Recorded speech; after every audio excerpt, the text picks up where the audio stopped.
What's up mga angkol? Magandang gabi sa lahat. Yun po mga angkol, ayan dito po tayo sa bayan ng Rizal. Ay ano pala, nandito tayo sa bayan ng, sorry mga angkol, sa bayan ng Calamba.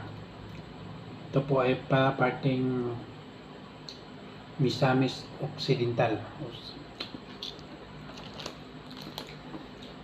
Kanina kasi nandun tayo sa Rizal, kaya nasasabi ko Rizal.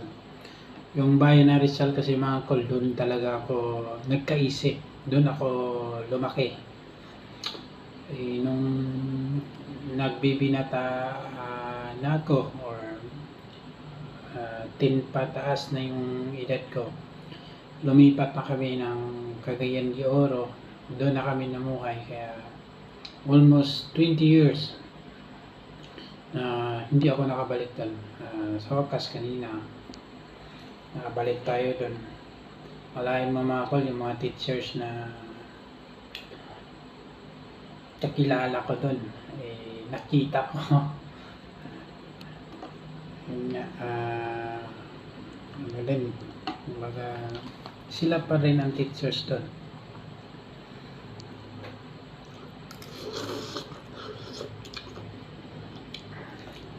Hindi nga sila makapaniwala mga kol na nakabalik ako doon sa 20 mahigit na taon bago ako malis doon. Nagpunta na tayo ng kahit saang sulok ng Pilipinas. Nagtagal tayo sa Palawan, nagtagal tayo sa Tugigaraw,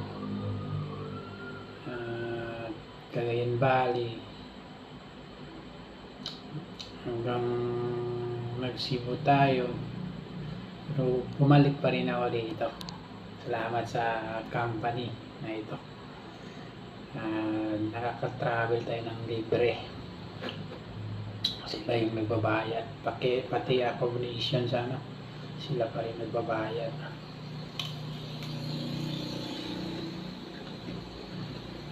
Tulain mo yun.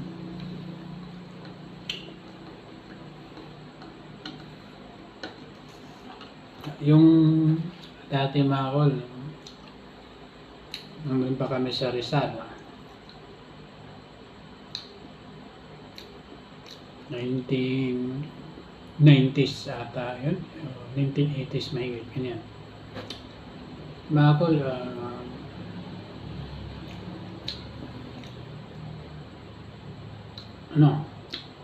nanonood lang kami ng TV sa kapitbahay. At yung kapitbahay namin na yun ay pinsan ng tatay ko. Yung kapitbahay na yun. Pagbalik ko ngayon, hindi sila makapaniwala na nakabalik ako doon. Naalala ko kasi yun sila tiya at saka tiyo,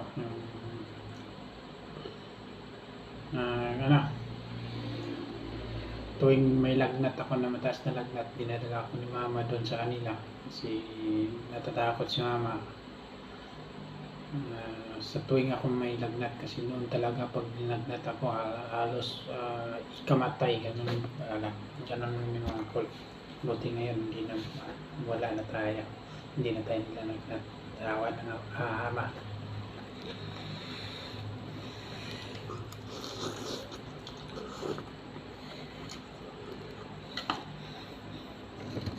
Ayun na mga kol. So,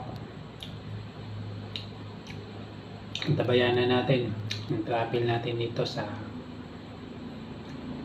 pating Misamis Occidental.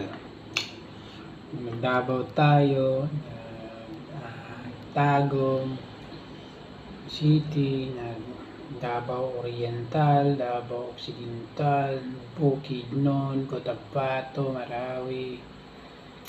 Dito naman sa parting Region 9 tayo ngayon. tingnan natin kung ano magandang spot dito mga kol na may handog ko sa inyo kahit na busy tayo sa trabaho. At least manood lang kayo dito sa atin, makikita nyo po yung ganda ng Mindanao. Proud to be Mindanao mga kol. Oo, nagtatagalog ko mga kol kasi napakaraming kaibigan ko dyan sa parting Katagalogan, lalong-lalo na sa Palawan, lalong-lalo na sa Tugigaraw. Ay, hindi Tagalog yung Tugigaraw, pero marami tayong kaibigan doon na hindi nakakaintindi ng Bisaya.